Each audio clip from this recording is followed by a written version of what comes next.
The MS Lord Selkirk II. The MS Lord Selkirk II was a passenger cruise ship that sailed the Red River and Lake Winnipeg in Manitoba, Canada. It was the last and largest cruise ship on Lake Winnipeg, with a capacity of 130 passengers and 40 crew. It was 176 feet long and 41 feet wide, and included among its amenities was a dining room, a lounge, a game room, and a sun deck. It was launched in 1969 and retired in 1990 after 21 years of service.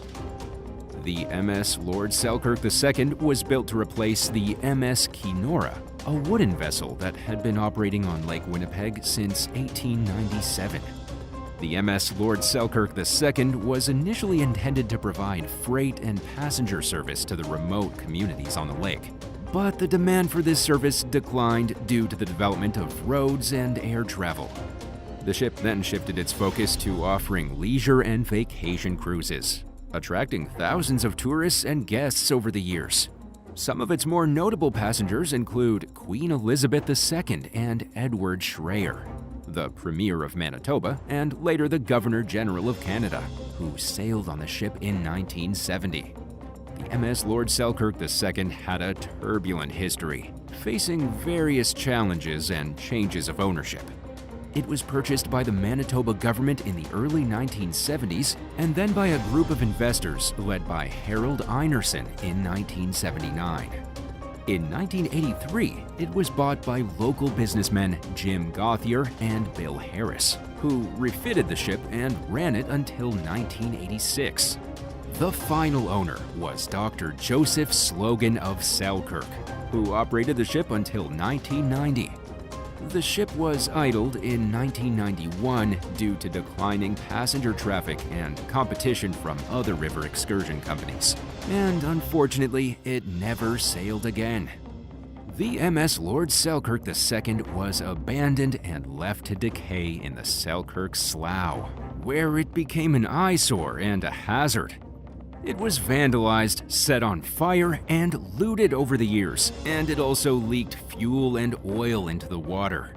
The ship's demolition was delayed by legal disputes and environmental concerns until the province and the city partnered to pay $400,000 for its removal in 2015. The ship was dismantled by Sask Steel, a company that salvaged some of the ship's parts and donated them to the Marine Museum of Manitoba. The ship's sinking marked the end of an era for Lake Winnipeg's cruise industry. The MS Lord Selkirk was a remarkable and unique ship that played an important role in the history and culture of Manitoba. It was a symbol of the province's connection to the water and the land, and a source of pride and joy for many Manitobans. It was also a witness to the changes and challenges that the province faced over the decades, and a reminder of the power and mystery of the sea. The MS Lord Selkirk II was more than just a ship. It was a legend. The HMS Resolute. The HMS Resolute was a British ship that played an important role in the history of Arctic exploration and diplomacy. It was originally built as a merchant ship vessel named Ptarmigan, but it was purchased by the Royal Navy in 1850. And during that time, it was renamed Resolute. It was specially outfitted for Arctic service, with strong timbers, an internal heating system, and a polar bear figurehead. Resolute was part of several expeditions sent to search for the missing Franklin expedition, which had vanished while looking for the Northwest Passage in 1845. Resolute sailed under the command of Horatio Thomas Austin between 1850 and 1851. But between 1852 and 1854, it was under the command of Sir Edward Belcher.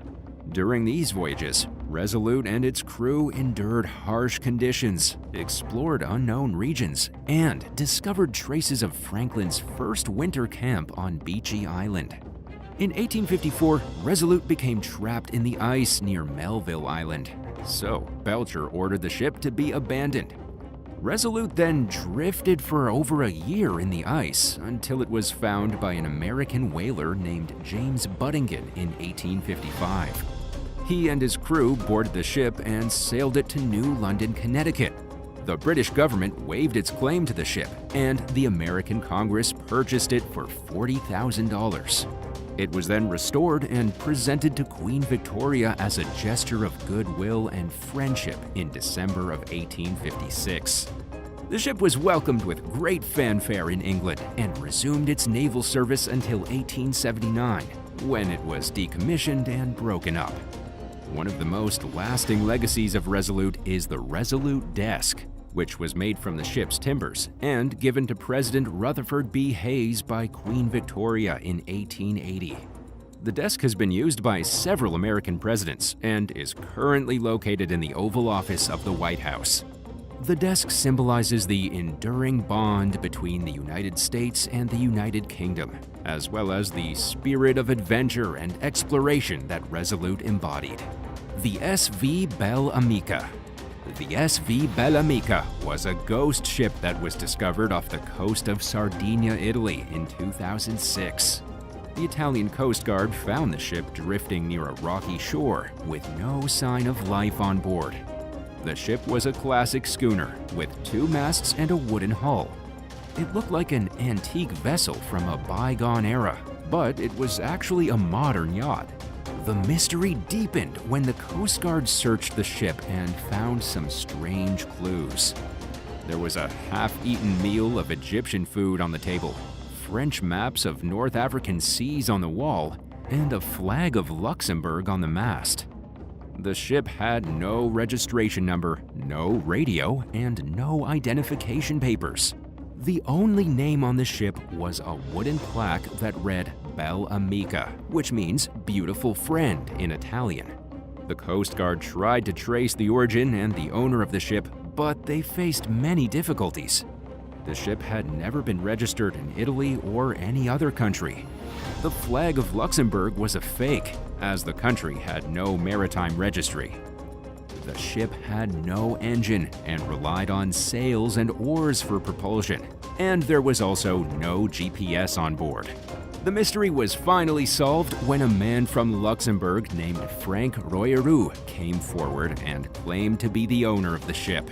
He said that he'd bought the ship in 1998 and had sailed it around the Mediterranean for several years. He explained that he'd left the ship anchored in deep water near Sardinia in 2004 when he'd gone back to his home country to deal with an emergency. He said that he'd planned to return to the ship, but for some reason he'd forgotten all about it. He also admitted that he'd avoided registering the ship and paying taxes on it. So the Italian authorities seized the ship and fined the owner for tax evasion and illegal navigation. The SS Urang Medan. The SS Urang Medan was a supposed ghost ship that became a legend after its entire crew allegedly died under mysterious circumstances in the late 1940s. The story has been told and retold in various sources, but its factual accuracy and even the ship's existence are uncertain. But some of the details of the story are as follows. The SS Urang Medan sent out a distress signal in the Straits of Malacca between Malaysia, Indonesia, and Singapore. The message said, "We float. All officers, including captain, dead, lying in chart room and on bridge. Probably whole crew dead. I die." A nearby American ship, the Silver Star, responded to the call and boarded the ship, only to find the bodies of the crew with their faces frozen in horror, their mouths open, and their eyes wide. Even the ship's dog was dead, snarling at something unseen. There was no sign of injury, violence, or disease on the corpses, and there was no clue as to what caused their deaths. Then, before the Silver Star could investigate further, smoke started to rise from the cargo hold of the Urang Medan, forcing the rescue crew to abandon the ship. Just moments later, the ship exploded and sank, leaving no trace behind. The story of the SS Urang Medan has sparked many theories and speculations about what happened to the ship and its crew. Some suggest that the ship was carrying a secret cargo of hazardous materials, like nitroglycerin, potassium cyanide, or sulfuric acid, that leaked and poisoned the crew. Others propose that the ship was attacked by pirates, smugglers, or enemy agents, who killed the crew and sabotaged the ship. Some even claim that the ship was haunted by ghosts, cursed by voodoo, or invaded by aliens or sea monsters. However, there's little evidence to support any of these theories, and there are many doubts about the authenticity of the story itself. There are no official records of a ship named the Urang Medan or of its registration, origin, destination, or cargo. The sources that mention the story are mostly newspapers, magazines, and books of dubious reliability, and they often contradict each other on the dates, locations, and names involved.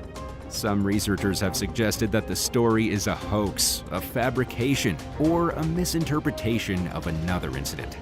The Ryo-un Maru. The Ryo-un Maru was a Japanese fishing boat that became a ghost ship after it was swept away by the 2011 Tohoku earthquake and tsunami. It drifted across the Pacific Ocean for a year until it was spotted by a Canadian Air Patrol near British Columbia. The ship had no legal owner and posed a potential hazard to navigation, so the U.S. Coast Guard decided to sink it with gunfire in the Gulf of Alaska. The Ryo-un Maru's fate attracted media attention and sparked curiosity about its origin, cargo, and crew. The Ryo-un Maru was built around 1982 and was used for squid fishing or shrimping. It was owned by a Hokkaido-based fishing company and was moored in Aomori Prefecture in Honshu. When the earthquake and tsunami struck in March of 2011, the ship broke free and was carried away by the Kuroshio Current. The Japan Coast Guard assumed that the ship had sunk and granted the owner an exception to cancel its registration. However, the ship survived the disaster and continued to drift eastward. The Ryo-un Maru was first sighted by a Canadian Air Patrol on March 20, 2012, about 150 nautical miles off the coast of Haida Gwaii. The ship was then tracked by the U.S. Coast Guard as it entered U.S. waters on April 1, 2012. The ship was about 148 feet long and weighed 150 tons, but its condition, origin, and cargo were unknown. A Canadian fishing vessel, the Bernice C, attempted to salvage the ship, but failed due to a ruptured fuel tank and a broken tow line. The U.S. Coast Guard then determined that the best option was to sink the ship to prevent it from running aground or colliding with other vessels.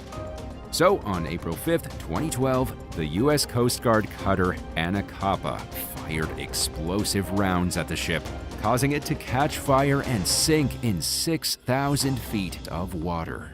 The Ryo-un Maru's story captured the public's imagination and raised questions about the ship's history and the fate of its crew. Some speculated that the ship was carrying a secret or dangerous cargo like explosives that could have caused harm to the environment or human health. Others wondered if the ship was haunted by the ghosts of its crew or encountered any paranormal phenomena during its voyage. Some even compared the ship to the Flying Dutchman, a legendary ghost ship that can never make port. However, there's no evidence to support any of these theories, and the ship's crew was most likely not on board when the vessel was set adrift. The Ryo-un Maru was a remarkable example of a ghost ship, a vessel that's found adrift or abandoned without any apparent cause or explanation. The Ryo-un Maru also became a symbol of the aftermath of the 2011 Tohoku earthquake and tsunami, one of the most devastating natural disasters in history. The Homebush Bay Shipwrecks. The Homebush Bay Shipwrecks are a fascinating sight in Sydney, Australia. They're the remains of old ships that were abandoned in the bay after being used for various purposes, such as war, transport, and tourism. The shipwrecks have become overgrown with plants and animals, creating a unique ecosystem and striking contrast with the modern city skyline. The history of the shipwrecks dates back to the mid-20th century, when Homebush Bay was a shipbreaking yard. Shipbreaking is the process of dismantling old ships and recycling their parts. Many ships that were no longer needed or profitable were brought to the Homebush Bay to be scrapped. Some of their ships were left behind, either because they were too large, too expensive, or too dangerous to remove. Over time, the ships sank into the shallow, muddy water and became part of the landscape. The most famous shipwreck in Homebush Bay is the SS Airfield, a coal-carrying ship that was built in 1911 and was used by the U.S. government during World War II. The SS Airfield was retired in 1972 when it was towed to Homebush Bay. It was supposed to be dismantled. However, the shipbreaking yard closed down before the SS Airfield could be scrapped. So the ship was left to decay. The SS Airfield is now covered with lush greenery, especially mangroves, which have grown on its hull and deck. The ship is also home to various birds and fish, and has become a popular attraction for photographers and tourists. Other shipwrecks in Homebush Bay include the SS Mortlake Bank, a steel-hulled steam collier that was built in 1924, and the SS Heroic, a tugboat that was constructed in the UK in 1909 to tow barges and ships. There's also the HMAS Karangi, a steel boom defense vessel that was built in 1941 to protect Australian harbors from enemy submarines, and several smaller vessels such as barges, dredges, and lighters. These shipwrecks are also overgrown with plants and animals and can be seen from the shore. The Homebush Bay shipwrecks are a remarkable example of how nature can reclaim human-made objects and transform them into something new and beautiful. They're also a reminder of the history and heritage of Sydney's maritime industry and the environmental impact of shipbreaking. Number 7. SS Monte Carlo. The SS Monte Carlo, a concrete ship with a storied past, met its final chapter in a dramatic shipwreck off the shores of Coronado Island on New Year's Day in 1937. Originally launched in 1921 as Tanker No. 1, the vessel underwent various transformations before becoming the notorious gambling and prostitution ship known as the Monte Carlo. In the midst of Prohibition in 1932, the ship was sold to Anthony Cornaro, who converted it into a floating den of vice with his business partners Ed V. Turner and Martin Schuweiler. Filled with concrete to minimize motion, the Monte Carlo ventured into international waters off the coast of Long Beach, California, where it operated beyond the reach of local law enforcement. The vessel's move to Coronado in 1936 marked a significant chapter in its tumultuous history. The relocation, intended to evade legal scrutiny, only intensified the mystique surrounding the Monte Carlo. California authorities, unable to intervene due to jurisdictional constraints, resorted to taxing the water taxis and ferries that transported patrons to and from the ship, attempting to undermine its financial viability. The ship's fate took a disastrous turn on New Year's Day in 1937. Anchored 3 miles off Coronado Beach, the Monte Carlo succumbed to the forces of a violent storm. The anchor lost its hold and the vessel, battered and helpless, drifted onto the shore in front of what's now the El Camino Tower of the Coronado Shores condos. Once grounded, the Monte Carlo posed a unique challenge. Since its operations were illegal onshore, no one claimed ownership of the wreck. The wreckage, partially submerged in the sand, became a haunting reminder of the ship's tumultuous history. The surrounding beach earned the moniker Shipwreck Beach, a name coined by a Coronado writer and historian in 2005. And today, the remnants of the SS Monte Carlo are occasionally visible during low tide, and sometimes during strong storm tides as well. Before we continue, if you're joining us for the first time, make sure you hit that subscribe button to unlock a treasure trove of incredible videos. And don't keep your thoughts to yourself. Drop a comment below and tell us what content you'd like to see next. Number 6. The SS Yongala. The SS Yongala, a passenger steamship commissioned by the Adelaide Steamship Company, met a tragic end during a cyclone off the coast of Queensland in 1911. Launched in 1903 and built by Sir W.G. Armstrong, Whitworth and Company in Newcastle upon Tyne, the ship had a storied history, serving Australia's longest interstate shipping route. The Yongalat was also the sister ship of the Grantala, which later became Australia's only hospital ship in World War I. On March 23, 1911, on its 99th voyage, the Yongalat left Melbourne, bound for Townsville, carrying 122 passengers, including racehorses and cargo. Unaware of an impending tropical cyclone, the ship sank on the night of either March 23rd or March 24th. And despite a search effort led by the Premier of Queensland, Digby Denham, no survivors or wreckage were ever found. The sinking of the ship dragged 122 souls to their watery graves.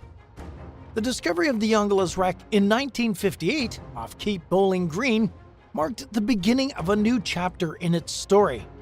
Now a popular wreck diving site protected by the Commonwealth Underwater Cultural Heritage Act 2018, the wreck is situated in the central section of the Great Barrier Reef Marine Park. The site is surrounded by a protected zone with a radius of 2,615 feet. The intact wreck, measuring nearly 360 feet long and lying at a depth of approximately 100 feet, has become an artificial reef, attracting a diverse array of marine life. Managed by the Museum of Tropical Queensland in Townsville, the site is accessible only by permit, and activities such as penetration diving and interference with artifacts are prohibited. Today, the SS Yongala remains as one of the largest and most intact historic shipwrecks, drawing over 10,000 divers annually to explore its eerie yet vibrant underwater world. The Maritime Museum of Townsville preserves Yongala's legacy with an extensive display of artifacts and memorabilia, including the ship's bell. The tragic tale of the SS Yongala continues to captivate maritime enthusiasts and acts as a reminder of the unpredictable forces that can befall even the most advanced vessels. Number 5. The SS President Coolidge. The SS President Coolidge, a testament to both luxury travel and wartime sacrifice, began its journey as an American luxury ocean liner after being completed in 1931. Commissioned by Dollar Steamship Lines and later operated by American President Lines, the ship boasted a sister vessel, the SS President Hoover, which met its unfortunate end in a typhoon in 1937. Built by the Newport News Shipbuilding and Dry Dock Company in Virginia, the President Coolidge and the President Hoover were the largest merchant ships constructed in the United States at that time. Both ships featured turboelectric transmission, with Westinghouse and General Electric providing the necessary generators and propulsion motors. President Coolidge, equipped with 12 Babcock and Wilcox boilers and powered by 2 Westinghouse 10,200 kilowatt turbine generator sets, offered an unparalleled level of luxury. With spacious accommodations for 350 first class and 150 special or intermediate class passengers, the ship also featured amenities such as saltwater swimming pools, a gymnasium, and a soda fountain. In the pre-war era, President Coolidge traversed routes between San Francisco and Manila, showcasing its design and breaking speed records. The vessel also played a crucial role in evacuating U.S. citizens from Hong Kong and other parts of East Asia as tensions rose in 1940. As World War II intensified, the ship was converted into a troop ship in 1942, serving in the Pacific Theater. The climax of President Coolidge's wartime service occurred on October 26, 1942, when the ship, fearing Japanese submarines, struck mines near Espiritu Santo in the New Hebrides. Captain Henry Nelson, aware of the impending loss, grounded the ship, allowing over 5,000 troops to safely disembark over 90 minutes. The vessel eventually slid into the channel, resulting in minimal casualties. In total, only 2 lives were lost, including that of Captain Elwood Joseph Ewart, who posthumously received the Distinguished Service Cross for his heroic actions. Today, the President Coolidge rests as a protected wreck and popular dive site in Vanuatu, a silent witness to the bygone era of luxury travel and the wartime sacrifices made by both the vessels and those who served on board. Recreational divers explore the remnants of a once grand cruise liner, encountering artifacts, guns, chandeliers, and marine life, offering a unique underwater perspective on history. The ship's legacy endures, submerged in the bright blue depths of the Pacific. Number 4. The MV Evangelia. The MV Evangelia, a shipwreck resting off the Black Sea coast of Romania at Costanesti, traversed the seas under various names and owners before meeting its final resting place. Constructed in Belfast by Harland and Wolff in 1942 as the Empire ship, the vessel was originally given the name Empire Strength for the UK Ministry of War Transport. The ship was equipped with a 6-cylinder, 4-stroke single-acting marine diesel engine that was developed by Burmeister and Wain. Under the management of the Blue Star Line, the ship embarked on its maiden voyage from Liverpool to Sydney in January of 1943, showcasing its role in World War II transport. Throughout the war, the vessel carried frozen meat from Buenos Aires to Britain and the Mediterranean, navigating both European and South American waters. Post-war, the ship underwent a series of transformations, changing names and ownership. In 1946, the MOWT sold Empire Strength to Frederick Leyland and Company Limited, renaming it Saxon Star. The vessel transitioned within the Blue Star Group, changing hands once again from Frederick Leyland to Lamport and Holt Line, but eventually being sold to Booth Steamship Company and Blue Star Line. In August of 1961, Blue Star Line sold the ship again to DL Street Limited of Cardiff, making another change in its journey. Renamed Redbrook, the vessel eventually found itself under the ownership of Hagif Compania Navaria S.A. of Greece in 1965, now bearing the name E. Evangelia. The ship's final chapter unfolded on October 15, 1968. While sailing in ballast from Rijeka to Constanta, it ran aground off Costanesti in the Black Sea, approximately 16 nautical miles south of Constanta. Declared a total loss, the wrecked ship now became an intriguing local attraction for the small seaside resort of Costanesti. The wreck, situated in Romania, serves as a tangible reminder of a vessel that journeyed through the waves of history, bearing witness to wartime voyages, ownership changes, and its ultimate demise on the shores of the Black Sea. Number 3. The MV Panagiotis. The MV Panagiotis is a vessel that's forever associated with the Greek island of Zakynthos. Originally christened as Saint Bedan, this coaster general cargo ship embarked on a transformative journey, ultimately meeting its fate on the shores of Zakynthos. Built in Glasgow at the Scott & Sons bowling yard for J&A Gardner, the ship launched on January 14, 1937. However, it wasn't until May and June of 1940 that Saint Bedan etched its place in history during the Dunkirk evacuations, rescuing Allied soldiers during World War II. The ship's exact contributions remain unquantified, but its pivotal role in this historic event adds a layer of significance to its narrative. In 1964, the ship found new owners in Greece, beginning a series of name changes from Saint Bedan to Merope, then Charis, and eventually Nikos in 1974. Then, in 1977, under G. Trevelyan and Company, T. Katsaron. It assumed its final name, the MV Panagiotis. However, on October 1, 1980, the ship met its demise off the coast of Zakynthos. The widely accepted narrative suggests that the MV Panagiotis, laden with contraband cigarettes en route to Turkey, attempted to evade the Greek Navy in stormy weather. In pursuit, the ship ran aground on Zakynthos Navagio Beach. The crew abandoned ship to escape the authorities, and local residents reportedly scavenged the cargo, leading to a shortage of official tobacco products on the island for a total of 4 years. Controversy surrounds the wreck's origin, with some locals speculating that it was deliberately placed by the Ministry of Tourism to attract tourists. Captain Charalambos Kompothekras Kotsaros, the last captain of the MV Panagiotis, has contested the prevailing narrative, stating that the ship was on a legal trade run. According to him, a storm and mechanical failure led to the grounding of the ship, causing it to be abandoned on Navajo Beach. The court papers from that time are heavily redacted, and the mystery surrounding the ship's fate persists. Regardless of the varying accounts, the MV Panagiotis has left an indelible legacy, turning Navajo Beach into Zakynthos' premier tourist attraction, an enduring symbol that captivates visitors worldwide. The allure of the shipwreck, combined with the beauty of Navajo, continues to draw people to Zakynthos, creating a lasting impact on the island's identity. Number 2. Edward Bolen. The desolate expanse of Namibia's Skeleton Coast, with its treacherous fog and relentless dunes, stands as a testament to the unforgiving nature of the sea. Among the striking shipwrecks that dot this eerie landscape is the Edward Bolen.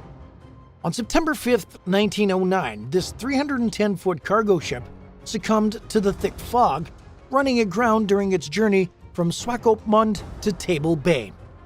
Now, over 1,000 feet from the receded ocean, the Edward Bolen is nestled in the heart of the desert, partially buried beneath the encroaching sand.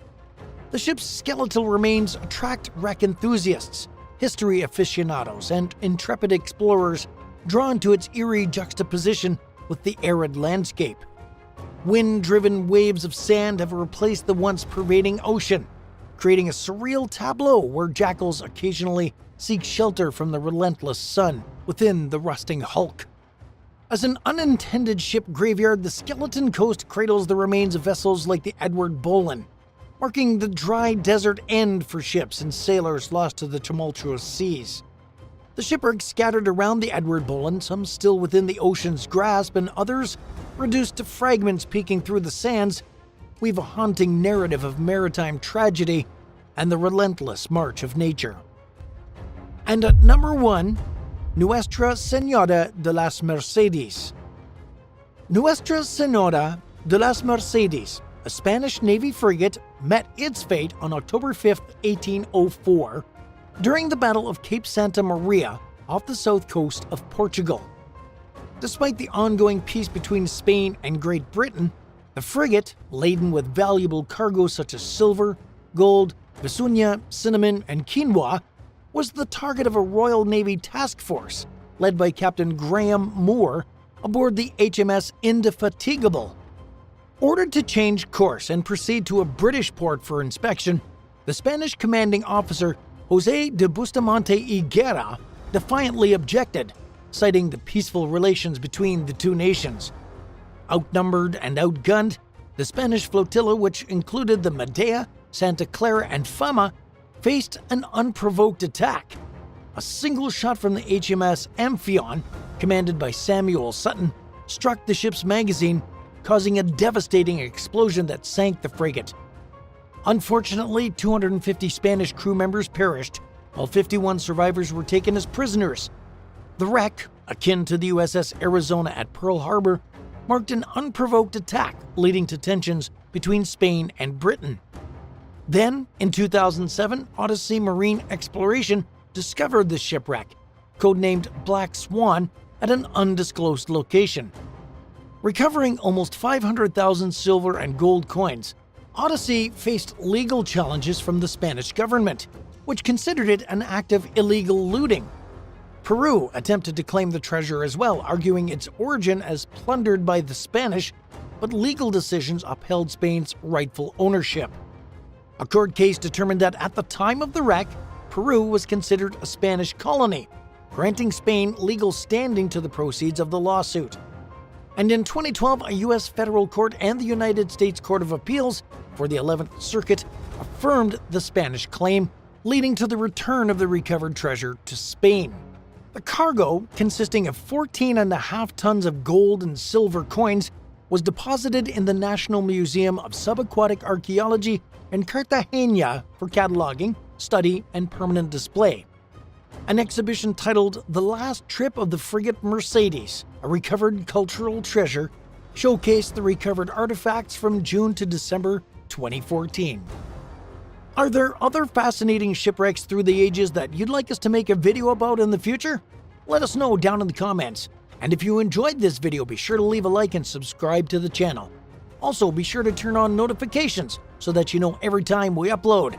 Thanks so much for watching. Hope to see you in the next one. Bye for now.